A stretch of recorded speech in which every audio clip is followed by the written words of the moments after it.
Nëse çka nëse nuk e dallon një konkret rast, lirohet foshnja prej spitalit, a mund të ketë një rritje me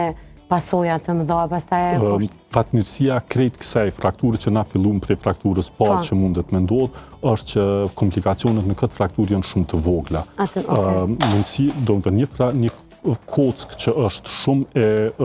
re, e sapo lindur, në fakt kjo frakturë trajtohet dhe mundet me ndodh shpesh që edhe nëse nuk diagnostifikohet, komplikacionet e kësaj frakture nuk janë shumë të mëdhaja. E vetmi sen që është nëse ka një luksacion që i thejmë në ndalje nga vendi, atër ato duhet gjithsesi me trajtu, ndërsa nëse ka veç një plasaritje, për shkak të kockat janë posalindore janë qaq elastike sa që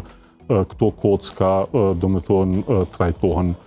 vinë në mënyrë shumë të drejtë me rritjen e fëmisë. Natyra ka bu qashtu që kockat e fëmijëve të posalindur shpesher shërohen dhe fare nuk diagnostifikohen. Ne si ortoped në përvojën tonë shpesher takohemi me ndryshime që i gjejmë në radiografi dhe këto fraktura na veç i din që ka mujt me qenë mirë, po ka njëherë pacientat as nuk e din fare dhe këto janë frakturat e hershme që llogaritën sipas ndamjes, do të thonë prej 0 në 2 deri në 2 vjet, është çajo frakturë që shpesh shihet në rentgen, mirë po ka herë nuk është fizik.